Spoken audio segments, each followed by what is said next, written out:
Alright, to this is a suggestion via Discord. The name of the video is Private Equity's Ruthless Takeover of the Last Affordable Housing in America. Yeah, alright. So obviously we're walking into a BlackRock piece, yeah? I worked my whole life and this is what it comes down to?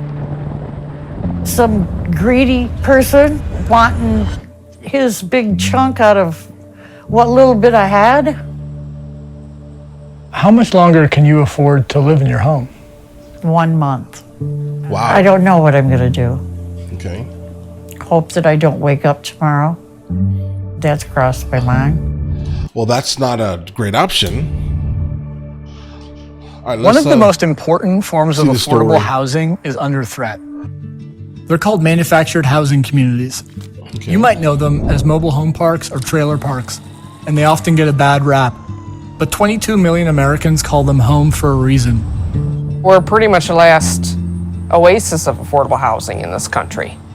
These parks are at the foundation of America's housing market, often the last line of defense against homelessness. But over the last decade, these communities have become the target of a new kind of landlord: private equity. All right, so really quickly. Private equity firms. All right, guys, I want to go ahead and point out something really quickly. So I dabble in the real estate market. I can definitely tell you that I'm starting to realize that there is a lot of like seller financed manufactured home parks or trailer park home parks out there on the market right now. There are a lot of them. Like if you have the money to be able to afford whatever down payment or entry fee it is into that contract, the deal, you definitely can do this. You can buy the entirety of it. And then what they do is they eventually they start raising like the monthly rent to have the structures on the ground, guys. They do not offer anything really to benefit the people that are actually living there, right? And it's absolutely predatory. I'm telling you. And when I say the entry fee is probably like maybe $200,000 or so. So you give them $200,000, they give you basically all of those lots to rent to the people there. What they do then eventually is they double the rent, like every year 20%, until you basically remove the people that are there in affordable housing from the property. You sell it. You basically make like a parking lot or something similar to that. That's what they're doing with these lands here, guys. It's sad. Are increasingly getting involved. Some of the biggest investors in America have moved into this industry. People living at a local mobile home park outraged over the sharp increase in lot rent. Rents were raised by nearly 60%. Their rent could increase by thousands of dollars a year. A group of mobile home residents are protesting their living conditions. It's like you genetically bred a superior predator and let him loose in a target-rich environment. This is actually a just good like day. this. What is that? Sometimes it's like mud. This corporation is putting profits ahead of the safety and welfare of our local citizens, and this we will not allow. So why have manufactured homes become private equity's latest target? And what can be done to save one of the last forms of affordable housing in the country?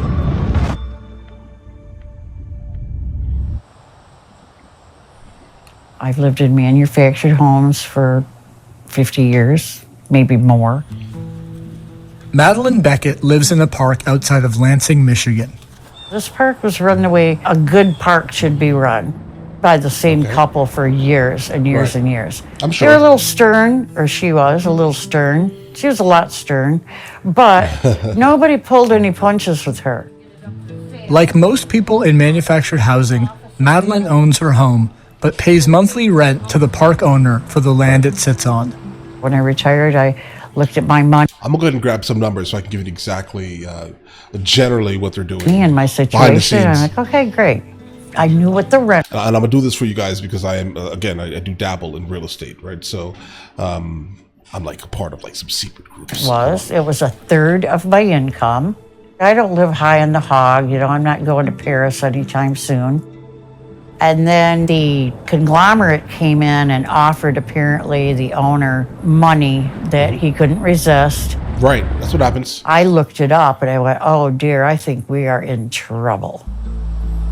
3 years ago, a private equity firm bought Madeline's community and later sold to another firm. Yep. Since then, her monthly rent plus fees have jumped 50%. Instead of what I thought the rent was going to be, it's $200 more. I have nowhere to go. Just the other day, my daughter went with me to the food bank, and I hadn't done that before. I haven't been poor. I worked for 45 years. There is no American dream anymore. All it is survival. During the pandemic, institutional investors started to buy more manufactured housing than ever before. Between 2020 and 2021, they made nearly a quarter of all manufactured home purchases in the US. Today, 12 private equity firms own at least 1,200 parks nationwide, according to the Private Equity Stakeholder Project. In Michigan, private equity owns 1 in every 10 parks. There is an overall trend in our economy to identify who has the fewest choices and then squeeze them. Paul Terranova organizes manufactured housing residents in Michigan. While folks often call them mobile homes, they're not really particularly mobile. Not at all. Wall Street. And that's a problem. So like, think about this here, guys. A lot of people, they have those lots. They go in there, they rent a lot, then they build their manufactured home onto their lot. They really can't move that house, okay? So once it's built there, and they can no longer afford the rent, they have to basically throw away the house. Then what happens is you force them all out of the property that they've built, and then you move people in for rent into those properties. That's basically the game. So basically, guys, here I found one here. This is in Granbury, Texas. There's one. They're asking $579,000 for one of these lots here, and they're saying if you have $27,000, we'll go ahead and give you that property right now, and you can own all 13 lots here. Okay, and that is the game. So when he says 1 in 10 are private equity, trust me when I say I'm going to go ahead and say 5 or 6 out of those 10, okay, are done like this, right? Like hand to hand being sold. That's how this is being done. Like I know the game because I see people talking about it all day long in like the secret real estate internal groups, guys. I'm telling you, that's what they do. It's absolutely ridiculous, right? And I generally comment on it being like, what about the human cost? I mean, I get it, you're making money, you know, but what about the human cost specifically in this instance? Like you're not going out and clearing, basically buying a large plot of land, clearing it, and then making your own. No, you're buying someone's that already exists with their manufactured home on the property. You know they don't have the $10,000 in cash or whatever it is to move it to another piece of land. You know that, right? So you're making them basically give up their house. You're making them give it up, so you will then rent it to someone else because it's on your land, you own it, basically is how that goes in the mind of a lot of the people who do mobile home and manufactured home parks. Owning and buying, yeah, that's what they do, bro. It's the craziest thing in the world. Investors, private equity firms, hedge funds kind of figured out that folks living in manufactured housing communities are trapped. They can't move. Yeah, they can't move. It costs $10,000 to $20,000 to move one of these homes, and most people who live in them can't afford that. If you think about the fact that the average manufactured housing resident lives on about $35,000 a year, that's generally out of people's range. Right. Because they can't move, they're uniquely vulnerable to predatory landlords who can charge the highest rent residents can bear. There's a guy named Frank Rolfe who runs something called Manufactured Housing University. Okay, we're now at her second park. We're getting out again. So here we are. He was quoted saying something along the lines of, owning a mobile home park is like owning a Waffle House and having your customers chained to the booth. The big thing is they can really talk. Yeah, that's basically the attitude that I can pretty much see in front of my face, like right now in the comments of that the park for sale. Tolerate rent increases really well, and it pretty much works throughout America because there's so much need for affordable housing right now. That business model, a reliable stream of payments from captive tenants, is a big reason why these parks are so lucrative, providing investors with one of the highest annual returns of any asset in real estate. Higher than offices, commercial, industrial, you name it. Hey, trailer park. This is a financial It's play, disgusting, you know? bro. It's They don't disgusting. care about us. They'd just as soon evict us, take our homes, and then rent them out to somebody else for $200 more.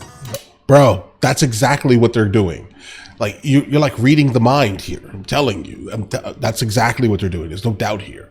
That's what they're doing. They're trying to get you out of that house that you paid for, right? That you financed and paid for over time. You paid it off, right? But they want you out of that so they can keep it and rent it. That's the reality here. Theo Gantos lives in a park near Flint, Michigan.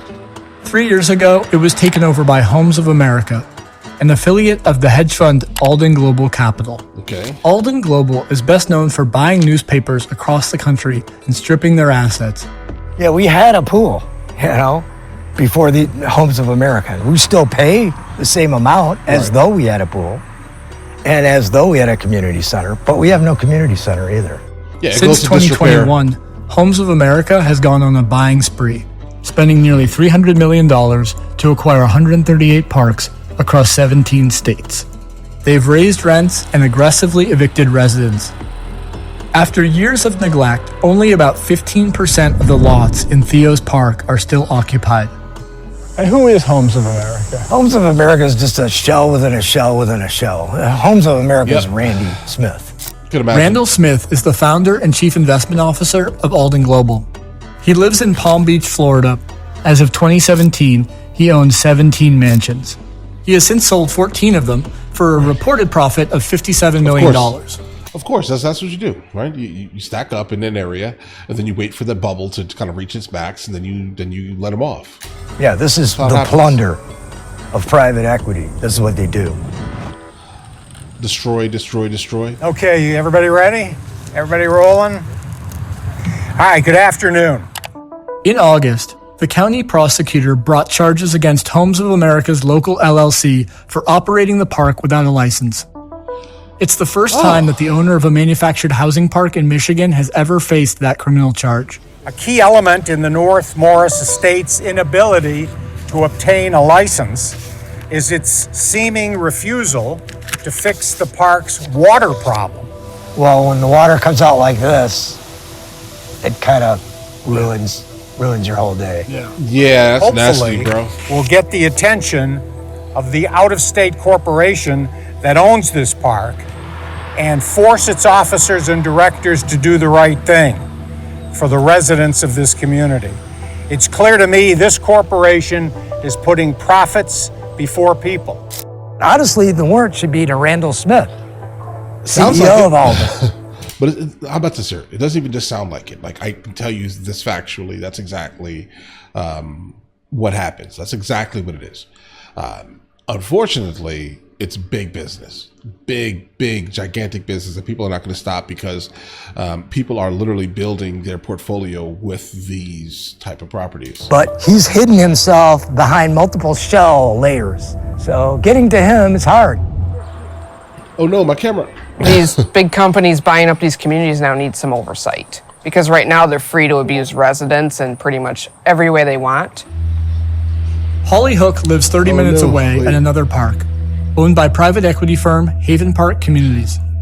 That's the same company that bought Madeline's Park, and it owns 63 other parks across the country. In the last 6 years, Haven Park has doubled Holly's housing costs. To avoid homelessness, she's had to take on 2 roommates. Of course they did. What power do you have right now in the existing legal structure to do anything about the rising rent or any of the fees? There's absolutely no recourse right now. About a year after this started, it's like something just broke in me, and I started talking to some neighbors, saying we've got to gather and do something about this. Residents were up in arms, and they started going to their local township council meetings and their city council meetings. And a few of them were able to make contact with a couple of state representatives, a Democrat named Senator John Cherry. Okay. A lot of people from the district went up to him and told him about what Haven Park was doing, and that's what got him interested in drafting the bill package. What the legislation tries to do in the broadest sense is to weed out the bad actors in the industry.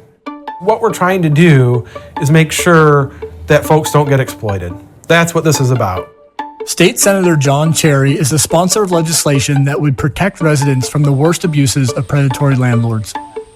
The bills were drafted in 2021 by a coalition of residents and advocates in direct negotiation with the landlord industry group. It was a very collaborative process that actually included the Michigan Manufactured Housing Association. The legislation would require landlords to justify any rent increase above the rate of inflation in front of a state commission. It would also limit the fees that landlords can charge, make utility charges transparent, require notification when a park is sold, and force landlords to pay fair market value for a home if a resident is evicted. These are really modest protections, so it's not... Those aren't modest. Wait a second. For a home. All right, so obviously limit fees, that's actually fair, right? So like, guys, I am a landlord, right? I can look at this situation, I'm looking at it a little differently, right? I mean, I control 10 doors, basically. And the problem here is, limiting the fees, that is absolutely fair. If there are utilities included in the actual monthly fee, then obviously that should be the number one thing. Then that means that that your monthly rent will have to change back and forth, right? And that's pretty much terrible on a contract. So that's going to be an interesting thing.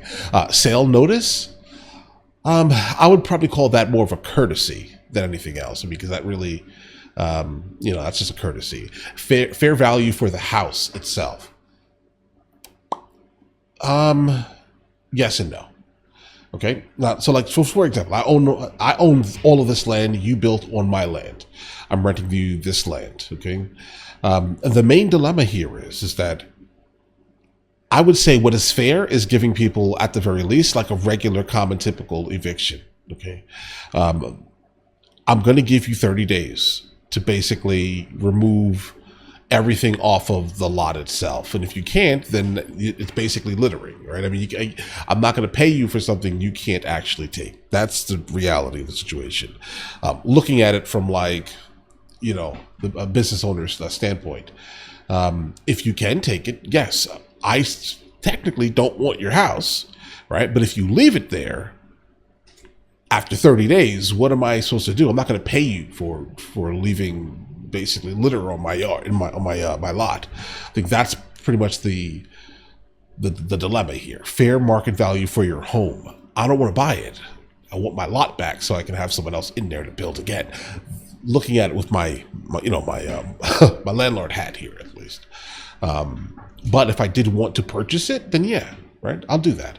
But but because you can't afford to move the house, that doesn't mean I need to buy the house. Okay, that's just weird. Now that's predatory. Okay, that's absolutely predatory. I didn't say I wanted it. Okay, I want my lot back. Okay, but require notification when a park is sold and force landlords to pay fair market value for a home if a resident is evicted. These are really modest protections. If evicted. So it's not everything that we need right now. It's not gonna set the rents back to what they were or anything like that, but it would start to make things more fair. It would just be a modest. Fair to who, exactly? Because that doesn't sound fair. Start. In the state's last legislative session, the legislation passed the House with overwhelming bipartisan support. The bill is passed. But then something changed. In the early part of 2022, the Michigan Manufactured Housing Association did a 180, pulled their support, and it died in the Michigan State Senate. When we looked at the records, we did see that coincided with the Michigan Manufactured Housing Association Political Action Committee suddenly getting some very big donations. Over the course of a year, 2 Haven Park executives gave $358,000 to the industry PAC. And that's right when the Manufactured Housing Association just totally pulled their support. That money is some of the people that I know, that's their grocery money. That's their prescription copay. That's the medicine that they're doing without and the food that they're doing without because these people were gouging them. The most vulnerable residents in Michigan are being taken advantage of. And some people have to choose between rising rent, medications, and food. In February, Holly, Theo, and other residents went to the state capitol to lobby for a new version of the bill package. I'm testifying in support of Senate Bills 486 through 490. There's no free market when residents are trapped. Its fate will be decided in the upcoming legislative session, this September and October. We have overwhelming support from the Democrats in the House, and we have some Republicans who've committed to support as well. How many legislators would you say you've met with? I would say at least 100 of them. We've met with almost all of the Michigan Senate or their staff, and now we're starting to work on the House. Okay. Manufactured housing communities are just one type of property that large investors have targeted in recent years. But these parks are ground zero in a fight that affects all of us. The fight for meaningful control of our neighborhoods and for housing that people from all walks of life can afford. Everybody deserves drinkable water, and everybody deserves to have affordable housing. We just want a livable place.